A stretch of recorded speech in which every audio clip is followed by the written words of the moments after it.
Halo rekan-rekan semua, Assalamualaikum. Kita berjumpa kembali dalam pembahasan seri filsafat. Dan kali ini kita akan mencoba membahas sesuatu yang agak lain dari biasanya, karena topik ini berkaitan dengan beberapa disiplin keilmuan filsafat sekaligus, yaitu tentang keyakinan.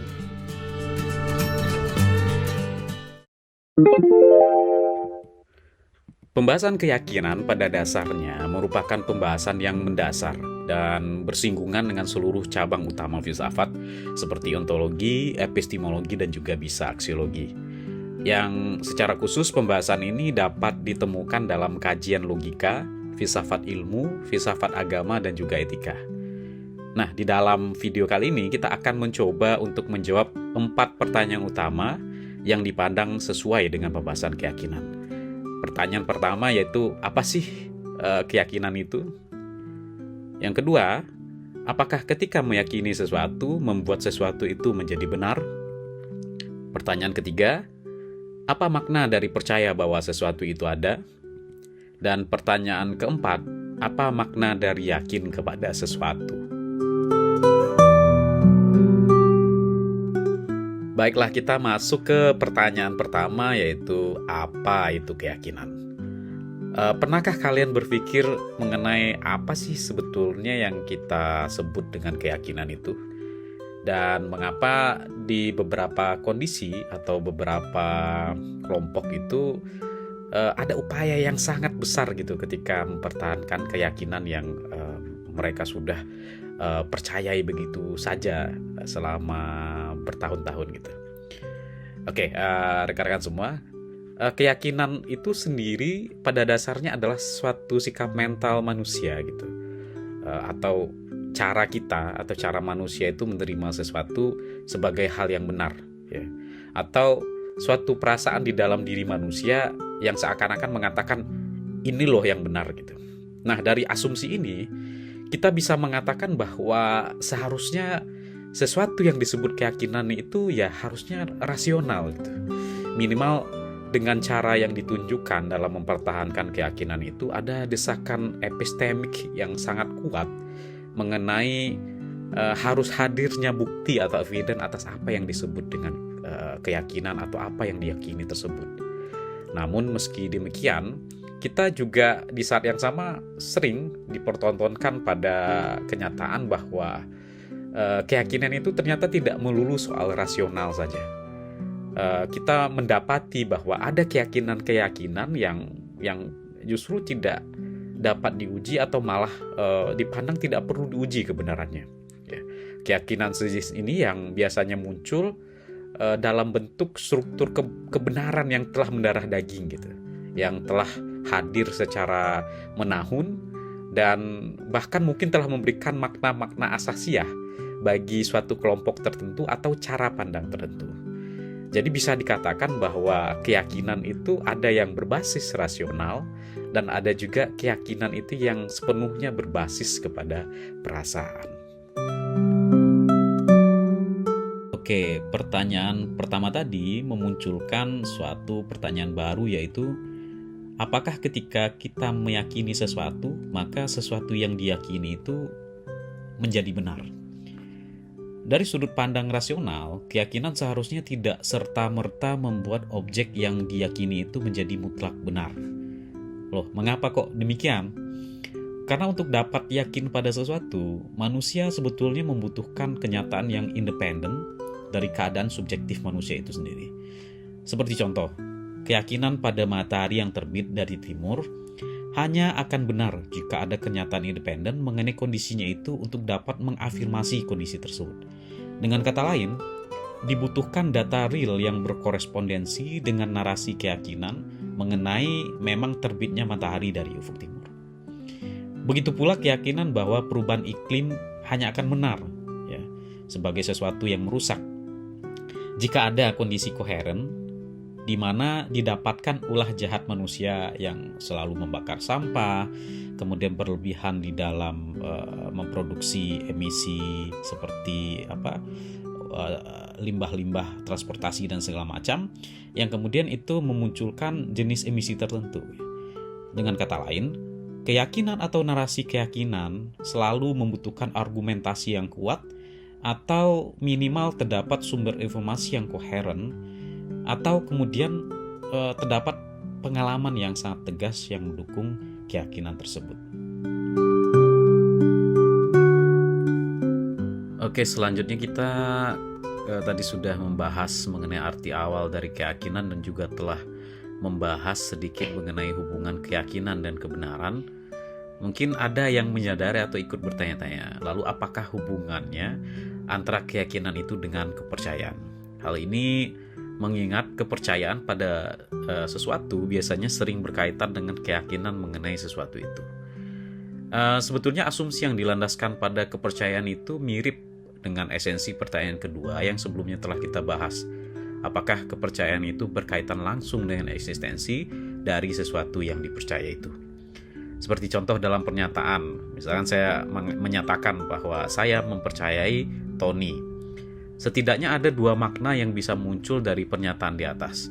Yang pertama, saya mempercayai bahwa yang Tony katakan itu adalah kebenaran. Makna kedua, saya mempercayai bahwa Tony adalah orang yang terpercaya atau dapat dipercaya. Begitupun halnya dengan pernyataan yang lain ya, seperti saya percaya pada Tuhan atau pada pernyataan saya percaya pada cinta. Nah, pertanyaannya adalah apakah pernyataan saya percaya pada Tuhan dapat disamakan dengan pernyataan saya percaya bahwa Tuhan itu ada? Ya. Begitu pula dengan pernyataan saya percaya pada cinta itu, apakah bisa dimaknai dengan saya percaya bahwa cinta itu ada? Nah, mungkin secara umum jawaban yang akan muncul adalah iya, ya. Dua pernyataan itu dapat disamakan.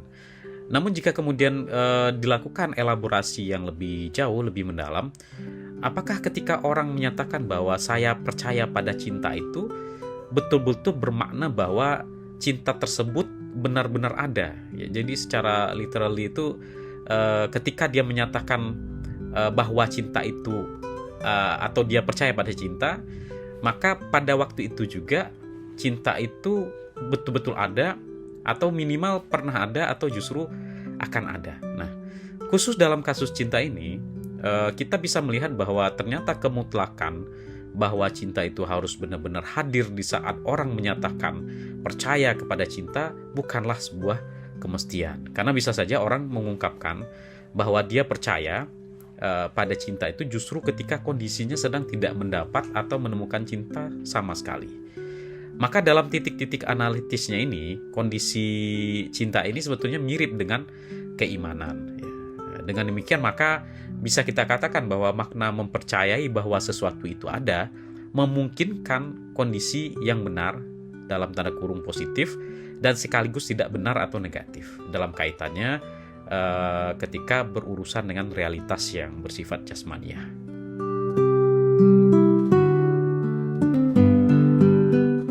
Oke, rekan-rekan semua. Jadi jika pernyataan percaya pada sesuatu itu ternyata tidak menyebabkan objek itu menjadi positif keberadaannya atau tidak memutlakkan eksistensi yang benar-benar positif atau terafirmasi, maka tentu muncul pertanyaan yang baru gitu, yang lain, yaitu bagaimana halnya dengan keyakinan ya, atau apa makna dari yakin kepada sesuatu itu. Sebagaimana yang telah dibahas pada pertanyaan pertama, keyakinan itu pada dasarnya membutuhkan argumentasi, informasi yang valid dan juga pengalaman ya yang empirik. Nah, pertanyaannya kan mengapa harus demikian? Jawabannya karena manusia memang selalu membutuhkan alasan-alasan untuk dapat mempercayai sesuatu, apalagi untuk kemudian meyakini sesuatu itu. Jadi bisa saja saat ini rekan-rekan sudah mulai mempertanyakan, lalu manakah sebetulnya yang lebih memiliki kecenderungan? Kepercayaankah atau justru keyakinan? Jika kita lihat dari bobot yang dimiliki oleh keduanya, keyakinan seharusnya menjadi sesuatu yang lebih mendalam atau ya butuh sesuatu yang lebih valid lah. Jadi ketika seseorang percaya pada sesuatu, ya efek eksternal lebih mendominasi ya, semisal pengalaman dari orang lain, cerita dari orang lain, endorsement dari orang lain, atau informasi-informasi yang diberikan secara eksternal. Nah, ini berbeda dengan keyakinan. Kalau keyakinan itu lebih cenderung muncul sebagai akibat dari pengalaman pribadi atau bukti yang benar-benar kuat, dan juga bisa saja disebabkan oleh realitas atau pengalaman yang telah terjadi secara berulang kali. Nah, maka dengan demikian ya ada kalanya kepercayaan dan keyakinan itu untuk hal-hal yang begitu mengagumkan misalkan dapat menciptakan dimensi yang baru ya, yang secara praktis mungkin tidak bisa mendatangkan bukti yang cukup kuat, serta tidak pula harus terjadi secara berulang. Namun aksi yang dimunculkan itu memiliki kekuatan yang lebih dalam ya, daripada kepercayaan atau keyakinan. Nah, hal seperti inilah yang kemudian disebut dengan keimanan ya. Jadi kalau kita lihat dengan lebih mendalam itu, keimanan itu tidak pernah memutlakkan maksimalnya ketercukupan data, atau kalau kita bayangkan dalam suatu simulasi atau cerita ya, seperti halnya orang yang tersesat di hutan, di suatu daerah atau wilayah yang belum pernah ia datangi sebelumnya. Nah, namun di tengah-tengah hutan tersebut, di tengah dia tersesat itu, orang tersebut menjumpai ada taman yang tertata begitu rapi, bahkan tanpa ada rumput liar yang tumbuh satupun. Ya, tapi walaupun kondisinya tertata, sangat bersih, sangat rapi itu, si orang yang tersesat ini tidak melihat ada satupun manusia ya, atau penjaga tempat tersebut. Nah, simulasi ini menunjukkan bahwa kepercayaan dan keyakinan dalam cerita ini itu tidak mungkin diutarakan sebagai bentuk kondisi orang yang tersesat itu ya. Karena tidak ada sumber eksternal yang membuat orang tersebut percaya. Belum ada cerita mengenai taman tersebut, belum ada informasi yang dia dapat mengenai taman tersebut, dan tidak pula ada pengalaman yang berulang karena dia baru kali itu ke sana ya. Akan tetapi kita dengan gampangnya ya, menuduh gitu ya, atau merasakan akan muncul suatu perasaan yang cukup kuat di dalam diri orang ini, yang perasaan itu menunjukkan atau dia ingin mengungkapkan bahwa dari realitas yang tampak itu ya, terdapat eksistensi seseorang atau ada pihak yang mengatur dan juga menjaga taman tersebut. Nah, inilah yang mungkin kita sebut sekarang seperti keimanan. Maka bisa dikatakan bahwa keimanan itu sendiri ya bentuk yang berbeda dimensinya jika dibandingkan dengan kepercayaan dan keyakinan tadi. Tapi dalam beberapa hal, dalam beberapa sudut mampu menggerakkan sesuatu menjadi lebih kuat.